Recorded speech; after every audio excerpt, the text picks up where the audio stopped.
What if your target was human? No, you must be mistaken. There's no way anyone in the galaxy could be that monumentally stupid. I was led to believe that the Black Hand assassins could kill anything. Keep that name out of your thrice-damned mouth around here. We had to abandon that name after the bad deal with the Delpan Empire years ago. I don't care about any empire. I want you to kill a human. The assassin's mandibles clicked angrily in agitation. We don't take contracts to kill humans. Then I'll just contract someone else. You can try. None of the other guilds in the galaxy will take that job, and even if you found an independent with a death wish, they won't get the job done. Not without either dying or ratting you out. You can't really believe that humans are unkillable? I never said they were unkillable. Quite the contrary. I know they are definitely mortal, but we don't take on contracts to kill them. Why not? Because the only way to kill a human and live long enough to enjoy the money for the job is to drop a neutron bomb on them from orbit, just to be safe. Then you grab the fastest ship you can and book it before the rest of the humans find out what you did. After that, I suggest finding a way to another galaxy and staying there for the rest of your miserable life. You're having me on. Tell me, does the planet you come from have compulsory education? What does that have to do with anything? Indulge me. Yes, 10 years of basically teaching our young how to be as obedient as a ration drone. Sounds about right for any government-run public education. Did you learn any history lessons there? Some. They must not teach galactic history. Sit down, and I'll tell you why no assassin worth their blade will take on a contract to kill a human. The drinks were ordered, and the old assassin took a long drag on his before he turned to his new drinking companion. You remember I mentioned the Delpan Empire? Yes, what of it? Do you know what happened to them? Their empire broke after they poured too many resources into trying to tame a death world. That death world is the human cradle world. And the planet didn't break the Delpan, the humans did. How? The assassin took another long drag of his beer. The Delpan Empire used to rule this half of the galaxy. Hundreds of species and civilizations were held in thrall or crushed into dust. Serve or die, that was the Delpan way. The council that presided over what wasn't Delpan territory back then could do little to stop the ever-churning war machine that drove Delpan expansion. They would posture and debate and even beg, but nothing they did could slow the inexorable march of the Delpan. System by system, the galaxy was falling under the rule of the Emperor. Then they happened upon a system called Sol by its inhabitants. The name wasn't being used for any other system, so the Delpan let them keep it. The humans resided on the third planet in the system. Poor sods, they had just started really exploring their home system when the Delpan came knocking. The humans were divided into various socio-economic groups that they called countries. This made it easier for the Delpan, as the fractured nations of humans were slow to respond. The legions swept across the land without their next target being any the wiser about their doom approaching, thanks to communication jammers. Despite all these disadvantages, the humans resisted mightily. One galactic standard month. That's how long it took for the Delpan to claim dominion over the planet. Most pre-FTL worlds fell within a week, but those humans fought like demons, especially when the remaining countries finally figured out that they were being invaded.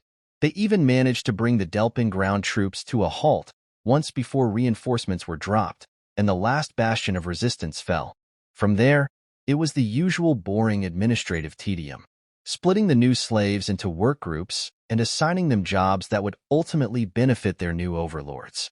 Many of the surviving humans were farmers and ranchers, so the Delpan let them do what they were good at. An army marches on its stomach, I believe is the old human saying, and the Delpan war machine was hungry indeed. A few 100,000 were taken off-world to work in the mines elsewhere. Those humans are unnaturally strong and durable due to the high gravity of their world, so they excelled at the dangerous task of mining. The worlds and species conquered by the Delpan usually followed a handful of events, as though they were reading from the same script. First, there was a year or two where the overlords and administrators would have to be very liberal with the whip until the slaves learned the new order of things. Then there'd be a few years of relative peace, followed by a period of rebellions and uprisings 5 to 10 years after the initial conquest. Once those were beaten down, there usually wasn't enough fight left to try again, so the survivors just gave up hope. These humans didn't follow the script. What if the humans had a plan all along? The humans grudgingly fell in line a few months after the invasion, and when the expected uprisings never happened, the Delpan felt pretty proud of themselves. They thought they had beaten the fight out of the primates. If I had only one compliment to give the humans, it would be this. They are natural hunters. They know how to wait patiently for the perfect time to strike. For 20 Earth years, the humans worked, lived, and bred like cling rats. The Delpan didn't care how many more humans were being born. More meat for the grinder, they would say. They even gave incentives like extra rations and special privileges if a human female produced more than 4 offspring. If only the Delpan knew the humans weren't breeding more workers, they were growing an army. The human administrators and rulers who surrendered to the Delpan were at least half-fake puppets, sent to give the illusion of surrender while the real governments hid underground, literally in some cases, and continued to direct their forces. Hidden training camps, nighttime schools, secretly printed pamphlets about how to one day throw off the chains of oppression. The humans were clever in hiding it all from their overlords. Then, when the Delpan warfront was dozens of systems away on their conquest of the galaxy, it was time. The human leaders, long hidden in their secret holes, had been planning. Scraps of stolen Delpan tech were meticulously reverse-engineered by their scientists. They had been gathering resources for their rebellion since they surrendered. While the Delpan gloated, the humans were preparing. And now, finally ready, they made their move. It started small, as all rebellions do. A rogue miner refusing to work here, a rancher telling his overlord that his entire herd was wiped out by some non-existent disease there, a factory explosion over here. Larger disturbances to production soon followed. The human country of France, with its long history of rebelling against tyrants, rioted in the streets while crying out, "Viva la Revolution."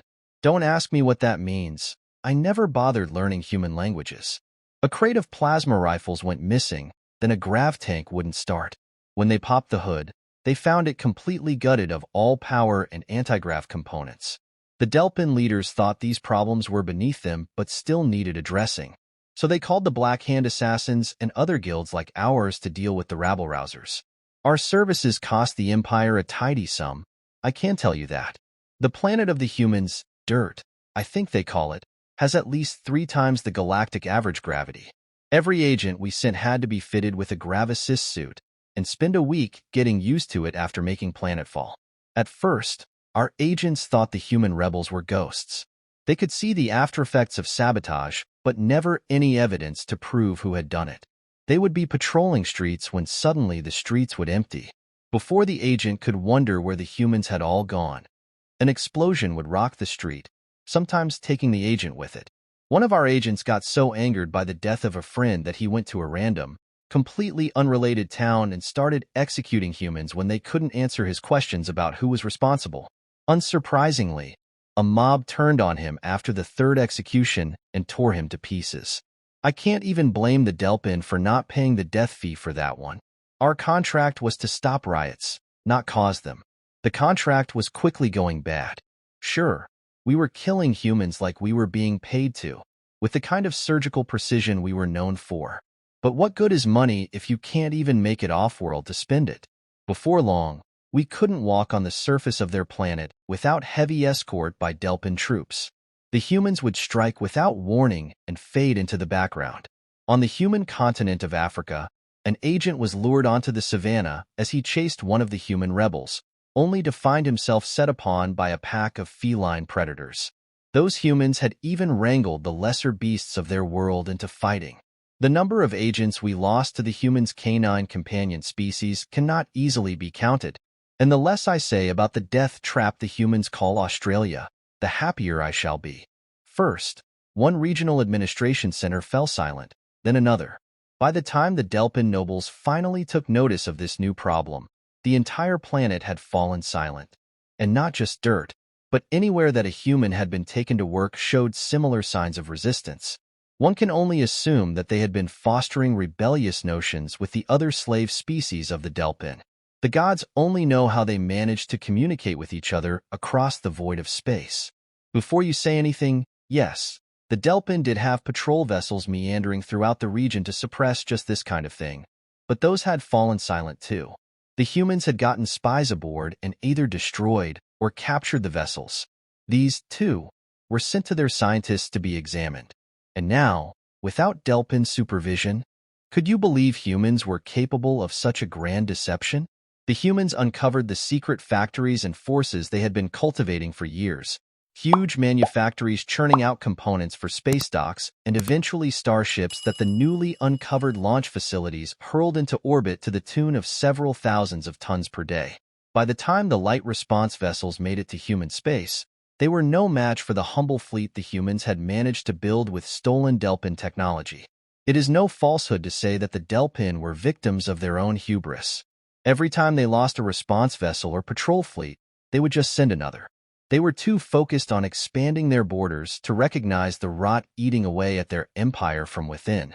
When the Delpan finally grew tired of the cost of sending light response fleets into the area and pulled a conquest fleet from the front, the human world and the next 3 conquered systems in any direction had fallen silent.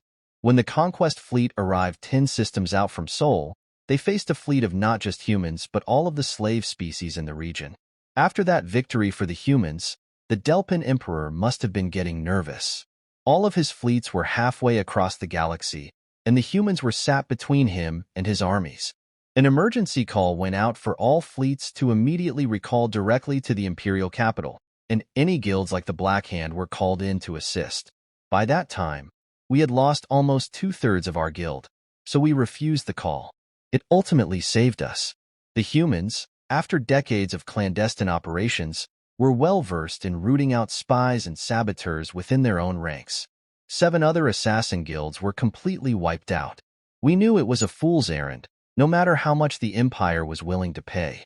While the Delpan fleet gathered in their home system, plans were made to meticulously spread out and scour the Empire of the rebels. This ended up being the final nail in the coffin. You see, while the Delpan Empire consolidated and planned, the humans spread quickly through the now enemy-free void and went to every subservient species in the Empire, throwing down the Delpan administrators controlling them and gathering them to the cause. Everywhere the humans went, they fanned the flames of rebellion, and the galaxy burned. The ineffective council and the part of the galaxy that had yet to be conquered by the Empire eagerly joined with the humans in their fight. Throughout the Empire, the oppressed and enslaved were throwing off their shackles by the trillions and raising their fists in defiance. Forge worlds still churned out ships, and agri-worlds still raised crops and livestock, but for the new Galactic Alliance, not for the Delpan. Cut off from the supply lines that kept the Delpan Empire running, internal strife started to take hold within the Imperial forces. Fleets of conquest went out from the Imperial capital and never made it more than a dozen systems before they were set upon by the Human Alliance. Much like on their home world, the humans would strike like lightning and disappear into the black. Try as they did, the Delpan fleets were never quite able to pin down the humans in a fair fight.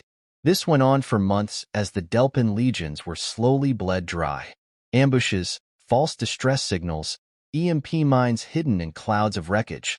Nothing was beneath the humans so long as the enemy could be destroyed. When the Allied fleets finally breached Delpan Prime, they found a starving and fractured fleet tearing itself to pieces. When the human admiral hailed the fractured flotilla and the Delpan captains saw the sheer scale of the armada before them, they surrendered straight away. With the rebellion now finished after 3 years of fighting, the humans unleashed the most vicious weapon in their arsenal, lawyers. They dragged the Delpan Emperor himself from his throne, and all of the Delpan nobles, administrators, and lash holders that had ever oppressed a sapient being were rounded up. Then the humans dragged them through what is now our modern court system. It was far and away more civilized than Delpan Court, where the accused would be brought before the emperor or a representative, charges would be read, and the accused would be shot without even the ability to defend themselves. By the time the trials were finished, the emperor had died of old age, and his successor was made to right the wrongs done to the galaxy. The Delpan Empire was broken, and all that is left of the Delpan is a few systems in the far reaches of the galactic southern arm. Many feared that the humans would turn around and conquer the galaxy for themselves. However, within a year of the Delpan surrender, the humans had dismantled over half of their fleet and scattered the rest around the galaxy for pirate hunting and general peacekeeping. Our guild was extremely lucky that the humans understood that we had broken our contract. They let us live with the promise that the Black Hand would be permanently dismantled. Those humans whittled us down to a mere third of our number before the rebellion even left their home planet. A third. We were the top assassin guild in the galaxy, and now we are a loose, unnamed group of independent agents. So you see, young one, we don't kill humans. You kill a human, and their family will hunt you down. If you kill their family, the species will hunt you down. And you had better pray they kill you, because if their lawyers get their hands on you, you'll be lucky if your own people are forced to kill you as an apology. I had no idea. That is painfully obvious. I'm not usually one to pry into a customer's business, but what did this human do to offend you anyway? They insulted my broodmate. The assassin laughed. Huh, is that all? Then insult them back. If it really bothered you, then punch them in the face. But you said we don't kill humans. Those crazy apes love to fight with words as well as their fists, and you'll have a better chance of survival that way. Chances are, you wouldn't be able to physically hurt them, but if you took the time to explain to them that you were offended, they may even apologize. They would do that? They are monsters on the field of battle and demons when they have been wronged, but they are not uncivilized. If they were, they couldn't have rebuilt the council to what it is today. They hold the head chair position and will likely do so for generations to come. They are a firm race but fair in their adjudication. The assassin drained the last drops in his glass and looked balefully at the empty vessel. Now then, my cup is empty. Unless you wish to fill it again, I think we're done here.